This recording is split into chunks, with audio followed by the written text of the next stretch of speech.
എല്ലാവർക്കും സിമ്പിളായിട്ട് ചെയ്യാൻ പറ്റിയിട്ടുള്ള ഒരു സ്ലൈസ് കേക്കിൻ്റെ റെസിപ്പിയാണ് ചെയ്യുന്നത്. വളരെ ഈസിയാണ് ഇത് ചെയ്യാനായിട്ട്. ഐസിങ് അറിയത്തില്ലാത്തവർക്കൊക്കെ ഈസി ആയിട്ട് വീട്ടിലുണ്ടാക്കിയെടുക്കാം. വീഡിയോയിലേക്ക് പോകുന്നതിന് മുമ്പ് മന്ന കിച്ചൺ ഇതുവരെ സബ്സ്ക്രൈബ് ചെയ്യാത്തവർ താഴെ കാണുന്ന റെഡ് സബ്സ്ക്രൈബ് ബട്ടൺ ഒന്ന് ക്ലിക്ക് ചെയ്യാൻ മറക്കല്ലേ. അതോടൊപ്പം ഒരു കുഞ്ഞു ബെല്ലൈക്കൺ കൂടിയുണ്ട്, അതും കൂടി ഒന്ന് എനേബിൾ ചെയ്താൽ മാത്രമേ ഞാൻ വീഡിയോസ് അപ്ലോഡ് ചെയ്യുമ്പോൾ നിങ്ങൾക്ക് നോട്ടിഫിക്കേഷൻ ലഭിക്കുകയുള്ളൂ. ആദ്യം ഒരു ബൗളിലേക്ക് 1/2 കപ്പ് കണ്ടൻസ്ഡ് മിൽക്ക് ഒഴിച്ചു കൊടുക്കാം. ഇതിന് പകരമായിട്ട് 2 മുട്ട ചേർത്ത് കൊടുത്താലും മതി. അടുത്തതായിട്ട് 1/3 കപ്പ് പഞ്ചസാരയാണ് ചേർത്ത് കൊടുക്കുന്നത്. 1/3 കപ്പ് 80 ml ആണ്. ഇനി ഒരു വിസ്ക് വെച്ചിട്ട് രണ്ടും കൂടി നല്ലതുപോലെ യോജിപ്പിച്ചെടുക്കാം. പെട്ടെന്ന് മിക്സായി കിട്ടാൻ വേണ്ടിയിട്ട് പഞ്ചസാര പൊടിച്ച് ചേർത്ത് കൊടുത്താലും മതിയാകും. കണ്ടൻസ്ഡ് മിൽക്കും പഞ്ചസാരയും കൂടെ മിക്സായി കഴിഞ്ഞാൽ ഇതിലേക്ക് 1/4 കപ്പ് സൺഫ്ലവർ ഓയിൽ ചേർത്ത് കൊടുക്കുവാണ്. ഇനി ഇതെല്ലാം കൂടി ഒന്നും കൂടി നല്ലതുപോലെ യോജിപ്പിച്ചെടുക്കണം.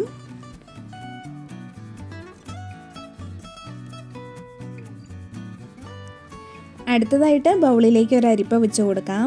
ഇതിലേക്ക് 1 കപ്പ് മൈദ ഇട്ട് കൊടുക്കുവാണ്. 1 കപ്പ് 120 ഗ്രാമാണ്. പിന്നെ 5 tablespoon cocoa powder, baking powder 1 teaspoon, baking soda 1/2 teaspoon. ഇത്രയും സാധനങ്ങൾ നല്ലതുപോലെ അരിച്ചിട്ട് ചേർത്ത് കൊടുക്കാം.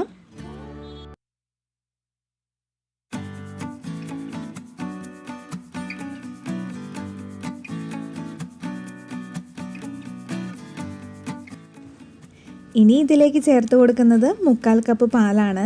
ഇത് കുറച്ചായിട്ട് ചേർത്ത് മിക്സ് ചെയ്തിട്ട് നമുക്ക് കേക്കിൻ്റെ ബാറ്റർ റെഡിയാക്കി എടുക്കാം. അങ്ങനെ കേക്കിൻ്റെ ബാറ്റർ ഇവിടെ റെഡി ആയിട്ടുണ്ട്. ഇത് ബേക്കിംഗ് ട്രേയിലേക്ക് ഒഴിച്ചു കൊടുക്കാം. 9 ഇഞ്ചിൻ്റെ സ്ക്വയർ ഷേപ്പിലുള്ള ബേക്കിംഗ് ടിന്നാണ് ഞാനിവിടെ എടുത്തിരിക്കുന്നത്. കുറച്ച് ഓയിൽ ഒഴിച്ചു കൊടുത്തിട്ട് ബട്ടർ പേപ്പർ ഇട്ട് വെച്ചിരിക്കുന്നതാണ്. ഇനി ഇതിലേക്ക് ബാറ്റർ ഒഴിച്ചു കൊടുക്കാം. ബാറ്റർ ഒഴിച്ചു കൊടുത്തതിന് ശേഷം എയർ ബബിൾസ് എന്തെങ്കിലും ഉണ്ടെങ്കിൽ പോകാൻ വേണ്ടിയിട്ടൊന്ന് ടാപ്പ് കൂടി ചെയ്ത് കൊടുക്കണം. 180 ഡിഗ്രി സെൽഷ്യസിൽ 10 മിനിറ്റ് പ്രീ ഹീറ്റ് ചെയ്ത് ഓവനിൽ 25 മിനിറ്റ് ബേക്ക് ചെയ്തെടുക്കാം. കേക്ക് ബേക്കായി വരുന്ന സമയം കൊണ്ട് നമുക്ക് ഷുഗർ സിറപ്പ് റെഡിയാക്കാം. ഒരു ബൗളിലേക്ക് 1/4 കപ്പ് തിളപ്പിച്ച വെള്ളം ഒഴിച്ചു കൊടുത്തിട്ടുണ്ട്. ഇതിലേക്ക് 2 ടേബിൾ സ്പൂൺ പഞ്ചസാര കൂടി ചേർത്തിട്ട് നല്ലതുപോലെ ഒന്ന് മിക്സ് ചെയ്തെടുക്കാം. ഇപ്പോൾ നമ്മുടെ ഷുഗർ സിറപ്പ് ഇവിടെ റെഡിയായി. ഇത് തണുത്ത് വരട്ടെ. ഇനി വിപ്പിംഗ് ക്രീം ബീറ്റ് ചെയ്തെടുക്കാം. 1/2 കപ്പ് വിപ്പിംഗ് ക്രീമാണ് എടുത്തിരിക്കുന്നത്. വിപ്പിംഗ് ക്രീമിൻ്റെ കൂടെ ഞാനൊരു 4 ടേബിൾ സ്പൂൺ ക്രീം ചീസും കൂടെ മിക്സ് ചെയ്തിട്ടുണ്ടായിരുന്നു. ക്രീം ചീസ് ഇല്ലെങ്കിൽ അത് ഒഴിവാക്കിയിട്ട് വിപ്പിംഗ് ക്രീം മാത്രം എടുത്താൽ മതി. ക്രീം ചീസ് ചേർത്തൊരു വീഡിയോ എൻ്റെ കയ്യിൽ നിന്ന് മിസ്സായി. കേക്ക് ബേക്കായി വന്നിട്ടുണ്ട്. തണുത്തതിന് ശേഷം കേക്ക് 2 ലെയറായിട്ട് കട്ട് ചെയ്തെടുക്കാം. കേക്ക് 2 ലെയറായിട്ട് കട്ട് ചെയ്തെടുത്തിട്ടുണ്ട്. ഇനി ഒരു ഫോർക്ക് വെച്ചിട്ട് കേക്കിലൊന്ന് കുത്തി കൊടുക്കുവാണ്. ഷുഗർ സിറപ്പൊക്കെ നല്ലതുപോലെ കേക്കിലേക്കൊന്നാകാൻ വേണ്ടിയിട്ടാണ്. ഇനി ഷുഗർ സിറപ്പ് ഒഴിച്ചു കൊടുക്കാം. ഷുഗർ സിറപ്പാക്കി കൊടുത്തു കഴിഞ്ഞാൽ ബീറ്റ് ചെയ്ത് വെച്ചിരിക്കുന്ന ക്രീം കേക്കിൽ മുഴുവനായിട്ടും ആക്കി കൊടുക്കാം. വിപ്പിംഗ് ക്രീമിൻ്റെ കൂടെ ക്രീം ചീസും കൂടെ വന്നിരിക്കുന്നത് കൊണ്ട് നല്ല ടേസ്റ്റാണ്. ക്രീമിൻ്റെ മുകളിലായിട്ട് ഞാൻ കുറച്ച് ഗ്രേറ്റ് ചെയ്തിട്ടുള്ള വൈറ്റ് ചോക്ലേറ്റ് ഇട്ട് കൊടുക്കുന്നുണ്ട്. ഇത് ഓപ്ഷണലാണ്, കയ്യിലുണ്ടെന്നുണ്ടെങ്കിൽ മാത്രം ഇട്ട് കൊടുത്താൽ മതി.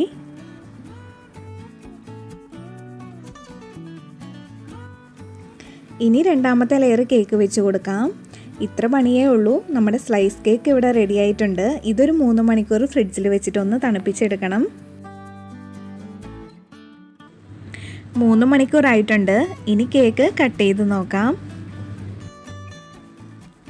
വളരെ സിമ്പിളായിട്ട് ചെയ്യാൻ പറ്റിയിട്ടുള്ള, ഐസിങ് അറിയത്തില്ലാത്തവർക്കൊക്കെ ചെയ്യാൻ പറ്റിയിട്ടുള്ള നല്ല ടേസ്റ്റി ആയിട്ടുള്ളൊരു കേക്കാണ്. എല്ലാവരും വീട്ടിലുണ്ടാക്കി നോക്കണം. അതിനുശേഷം ഫീഡ്ബാക്കൊക്കെ അറിയിക്കാനും കൂടി മറക്കരുത്. വീഡിയോ ഇഷ്ടപ്പെട്ടാൽ തീർച്ചയായിട്ടും താഴെ കാണുന്ന ലൈക്ക് ബട്ടൺ ഒന്ന് ക്ലിക്ക് ചെയ്യാൻ മറക്കല്ലേ. അതോടൊപ്പം എല്ലാവർക്കും ഒന്ന് ഷെയർ ചെയ്ത് കൊടുക്കാനും കൂടി മറക്കരുത്. വേറൊരു റെസിപ്പി ആയിട്ട് അടുത്ത വീഡിയോയിൽ വീണ്ടും കാണാം. Thank you for watching.